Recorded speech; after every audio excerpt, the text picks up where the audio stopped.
ladies and gentlemen, welcome back and welcome onto stage our beautiful woman in cannabis and Jameson, who's going to be moderating for us again. I'm going to hand straight over. Will be the same as our previous talk, about 30-minute discussion, and there'll be 15 minutes for Q&A. So if you have any questions, just jot them down. Thank you so much. Well, thanks. Welcome, guys. I'm always a bit hot and cold about the topic when we call things women in anything, because it just shows that we still haven't evolved, as a species to equate things. But I think it is important that we acknowledge that there are some very powerful women doing some great things in cannabis, and I certainly want to see more of it. It is quite a male-dominated industry at the moment, and it should be, because it cuts across so many different sectors. So thank you for joining us, and I look forward to unpacking sort of the things that you do. We're going to start with an introduction, so you can just sort of say who you are, where you're from, what you do, and then we'll get into things. So I think let's just start on my right here. Good afternoon, ladies and gentlemen. My name is Dunree Duguid. I'm a freelance cannabis business consultant. I have a background in cannabis and commercial, which I rely on heavily, and advise clients in all sorts of cannabis-related businesses, as well as individuals who have an interest in getting into the industry. Hello everyone, my name is Anna Maltez. I'm a 20 chef, and the way I'm involved in cannabis is I do education. I teach people how to infuse things and how to extract and how to medicate themselves, basically. Thank you very much for this opportunity. It's always wonderful to be here.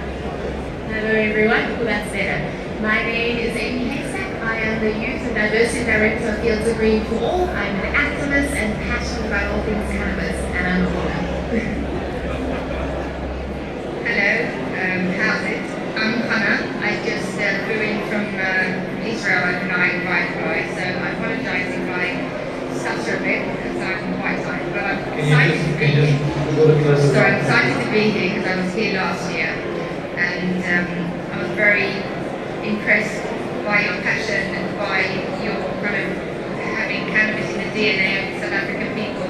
It's such a privilege to learn from you and help South African cannabis become have the best strains and have it registered and be one of the best exporters worldwide and teach us what you know. So from my side, I have a background in finance. So I started off at the Centre for Medicinal Cannabis in London as a lobbyist, with an aim to bring all the Israeli clients to London, but that didn't work out because Israel has interesting ups and downs, as you know, right now. And I've been in pharmaceuticals and fundraising. We raised 30 million for Brains Pharmaceutical, a Canadian licensed producer. And I'm here to really launch my brand, the Cannabis Green.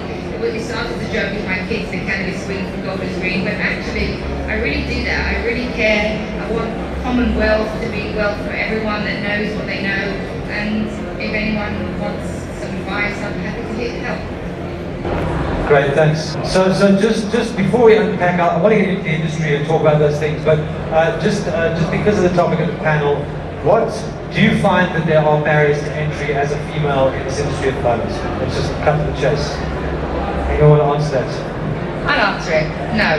The barrier to entry into this industry is cash. So it doesn't matter if you bring cash and you bring quality distribution, you bring offtake. Now there's no barriers. It's just a question of who can bring the money. The expertise is there, the product is there, the know-how is there, but cash is a real issue to unlock this massive green industry. And how do we think we solve that? So we were talking earlier on about obviously the legislative framework being an issue.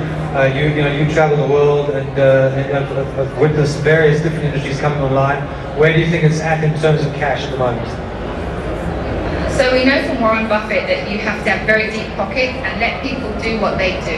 And the problem is that when you have investors and you have listed companies, the companies want to see a ROI, they want you to meet targets, and cannabis doesn't work like that. It takes a long time to establish supply chains, to have sustainable and reliable and repeatable dosable medicines.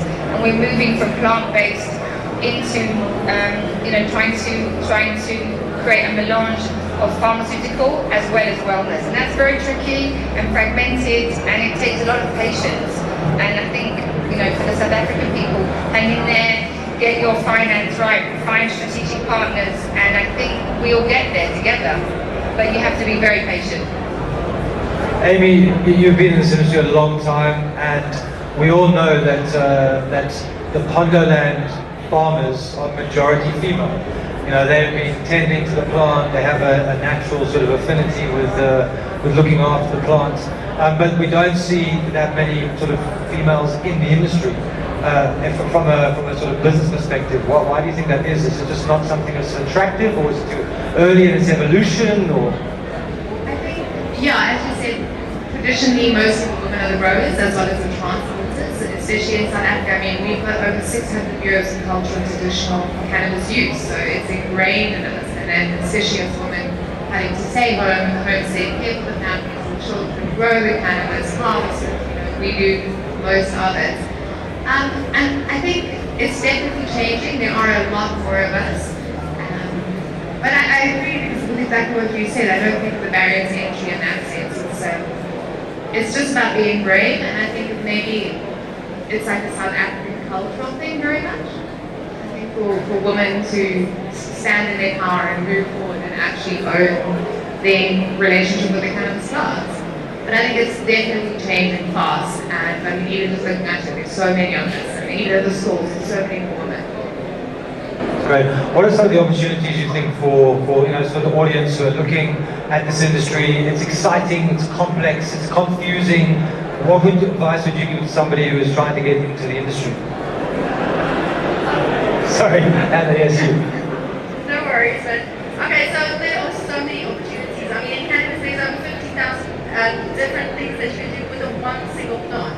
So I mean, there's opportunities open across industries. I mean, in manufacturing, in agriculture, in beauty and health, all sorts of things. And now the cannabis private services bill that's just been postponed just last week Thursday, it just comes in front of Parliament last week. I think that's incentive for a lot of women actually to now put their feet into the industry, because the legality was a big,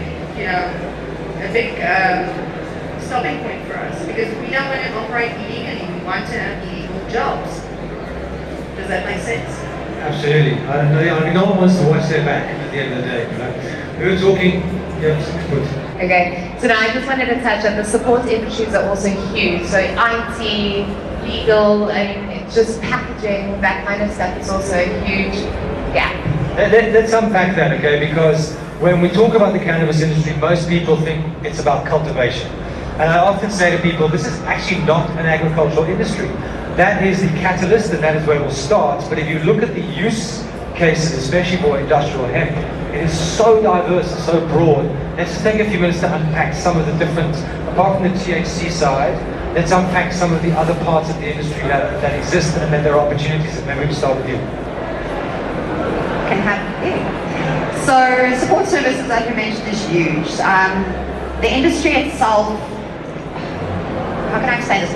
So the plant is just, as you will hear from a lot of people, another agricultural product, right?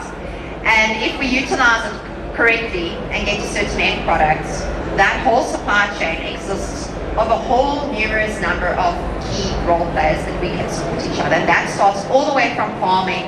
And farming touches on manufacturers of equipment. It goes all the way to the workers. It goes to who feeds the workers. It goes to who takes care of the workers. We move over into manufacturing.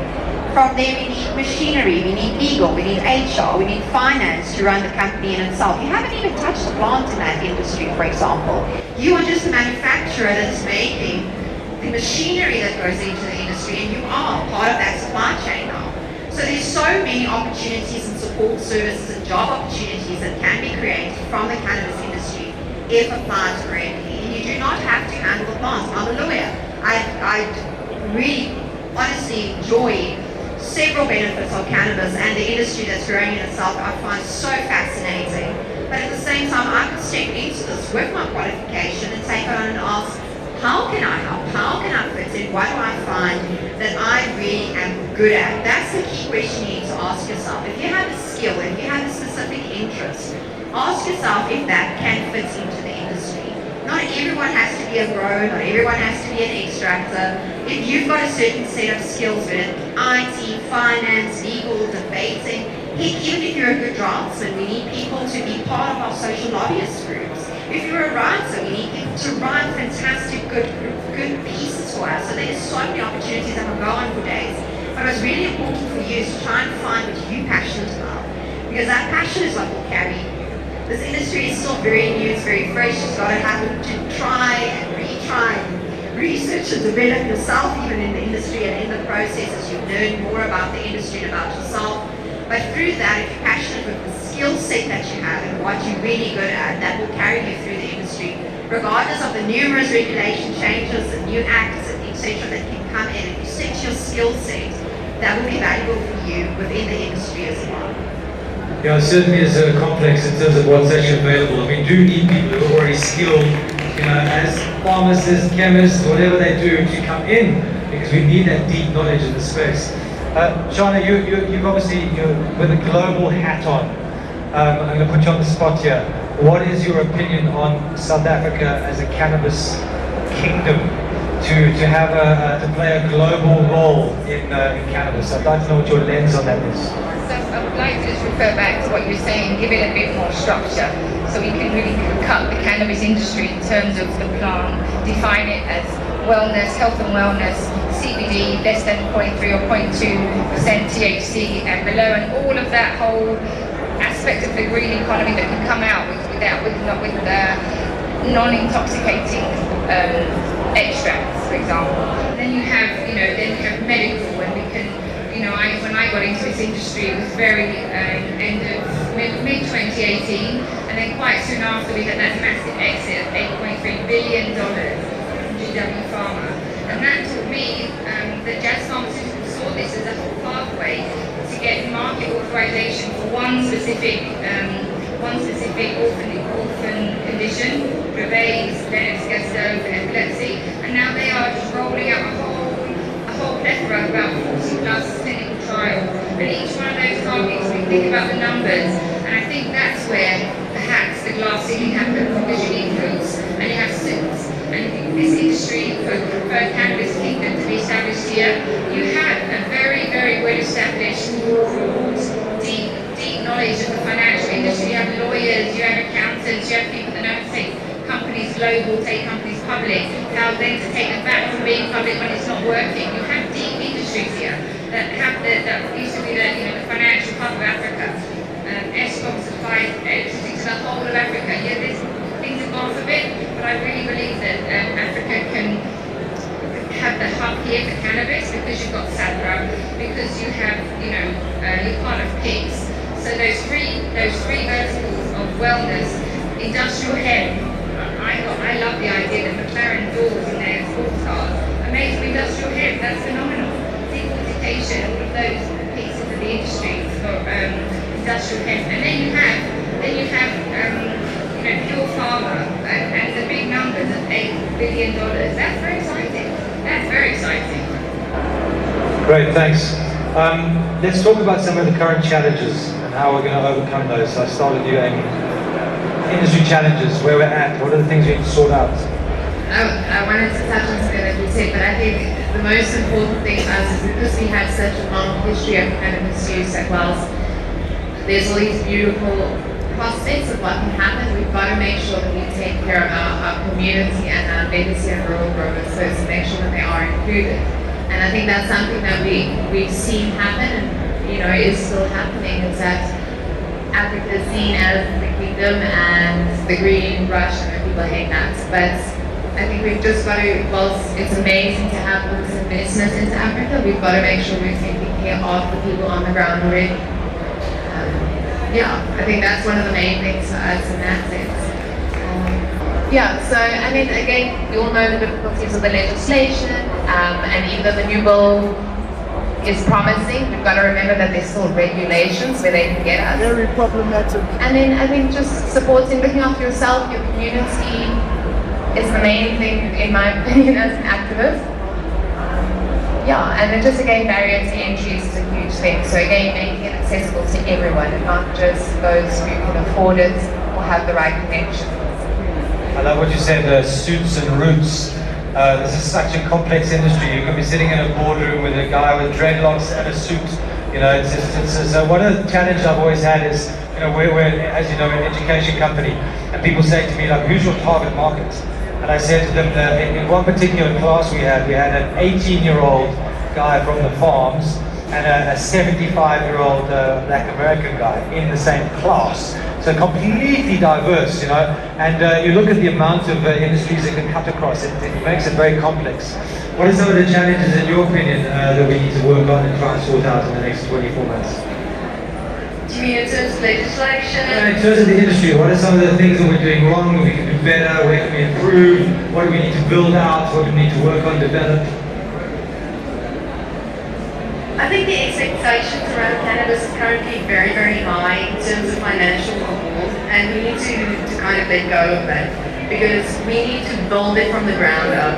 The money is not going to come in from the first second. And we've had a lot of people, you know, at that stumbling block go like, but I'm not prepared to invest 20 million rand and only see my profits in 2 or 3 years. You know what I'm saying? So, what else can Well, tactile, like are there particular areas of the industry that are missing? So, you know, we talk about the value chain, we need security companies, courier companies, packaging companies, etc., etc. Are there any areas that you've identified that there are challenges with?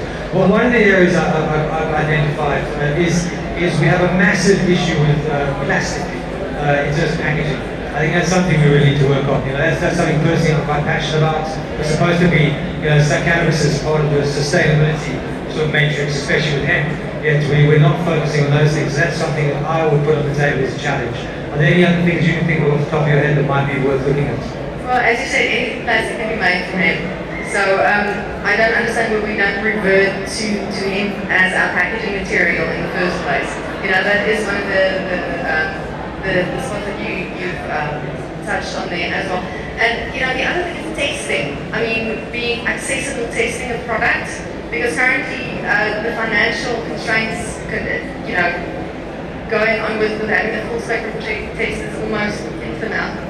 And we need to get the regulations up to standard as well in terms of edibles, in terms of medicinal products, in terms of like everything. We need to get our tests and our standards up to standard, and that is seriously lacking because we don't have 20,000 rand per test.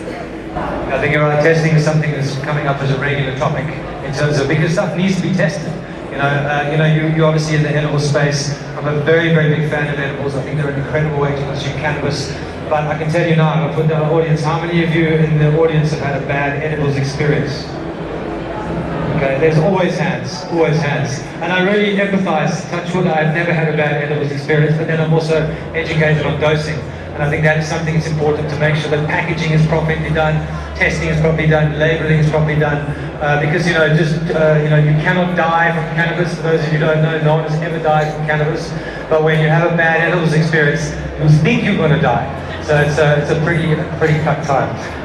Yeah. Education as well in terms of the correct dosing and going around and teaching the people in the street what is going on. And I mean that is a side that I've been trying to address by myself by going around to places in Limpopo, in Cape Town, in KZN, and teaching the ladies at the church circles and the knitting circles. This is what cannabis can do. This is what it does for you.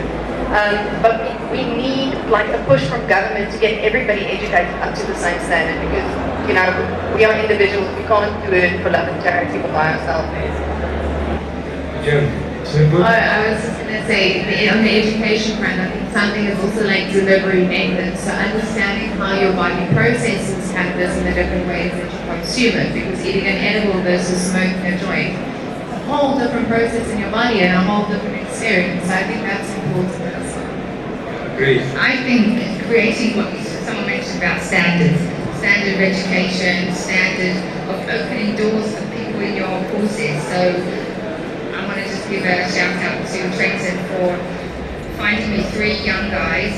One of them hasn't even graduated yet, and I needed people to help me manage that and make this a successful conference for me. So Trenton's partner found me 3 graduates from these courses, and I could feel from the beginning of our discussions on WhatsApp that they're passionate and they're driven. So I'd like to kind of ask people to open up their hearts and give people a job. Even if they don't need much money, they just want experience that they can put on their CV and validate their knowledge and really put it into the marketplace. place, and it can give people a leg up into this industry because we all started here somewhere, and that's what grows this community. Is having this, and cannabis is like that. It is an equalizer. There's economic opportunities through the whole root suits vertical all the way, and everyone can earn at their level of education, experience, product success. And it's not about education, it's about bringing your whole self to the industry, your personality, your contacts, your passion, and your innovation. And I want to encourage people to do that. Yeah, I think you sort of touched on it briefly. I think one of the things that we also need is to self-regulate. So we need different trade organizations. Every other industry in the world has trade organizations that self-regulate, and I think that's a really great place to start. We hold ourselves accountable as an industry. What are some of the challenges you think we need to overcome? Brendan, I think my sermon stays the same. We need to formalize industry in order to move forward. For me, I know this is a big debate amongst our communities about regulation. As a lawyer, I am pro-regulation because I do believe that it will give us, one, safety from the police and abuse of power.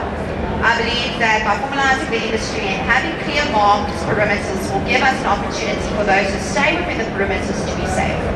At this point in time, this grey area, this discretion that the cops are applying, this discretion that's being applied in various industries, is not necessarily the healthiest and best way to go forward. By formalizing industries, as you've mentioned, we can have standards.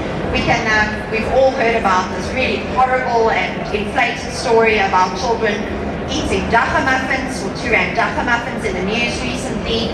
Yet there's post that not been any proof provided that it was, as a matter of fact, cannabis. Was it something else? Were these children ingesting anything other than that?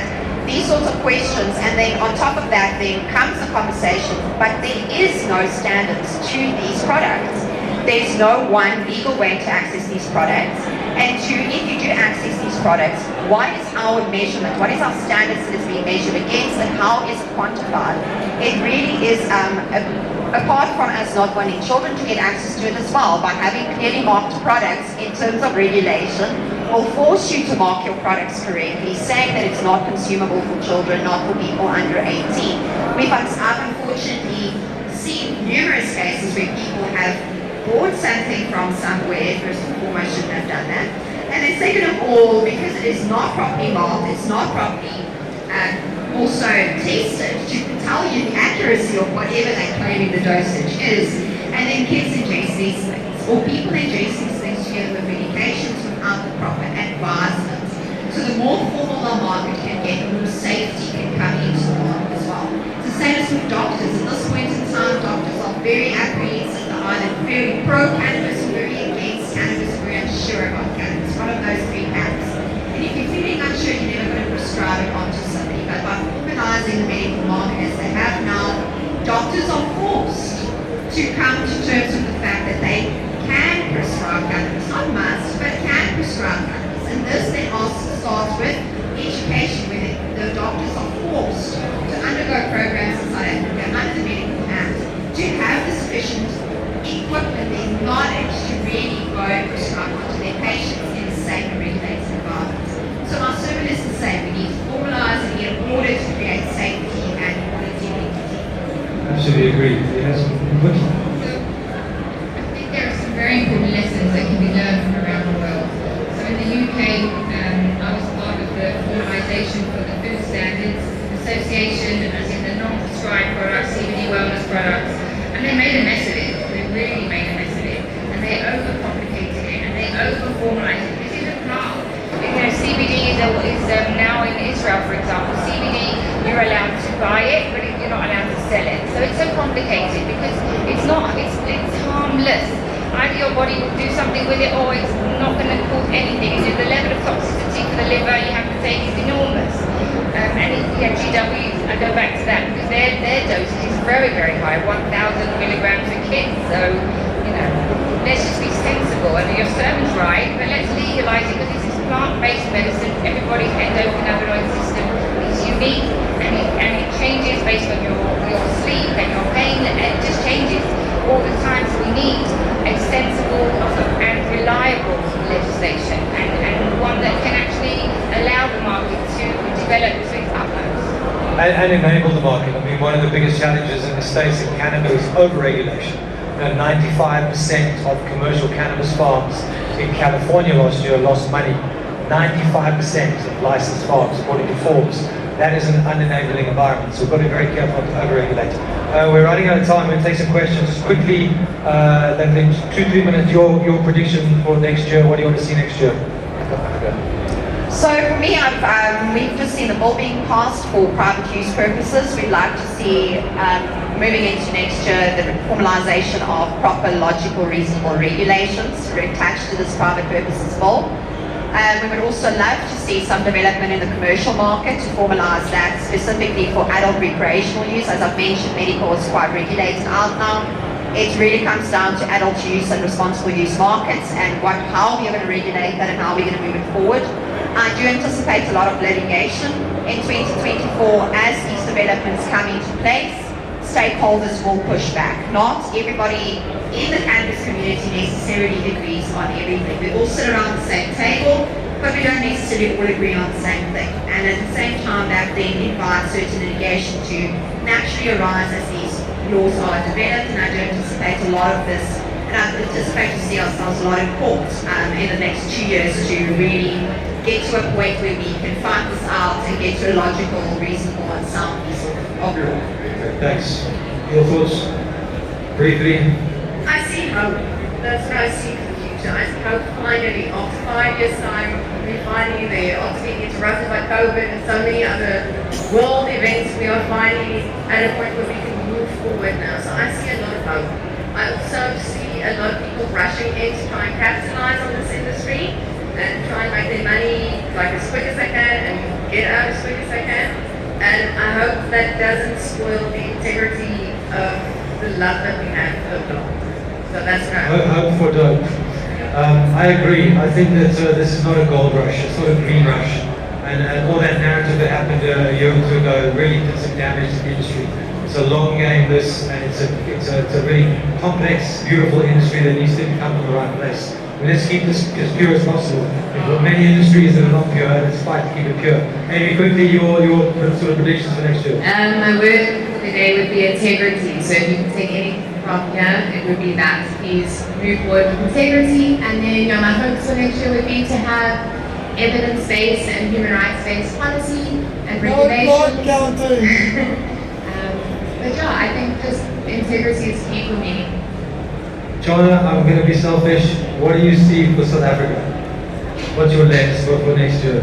My lens is establishment of good standard based on evidence, data, and sensible driving laws around this. That's going to take a lot of nuance and a lot of interdisciplinary collaboration. And I think that's what we need: collaboration, patience, hope, all of the things that these amazing women and we're here to help you, help us, and grow this together from the bottom, from the top, all together, and push forwards.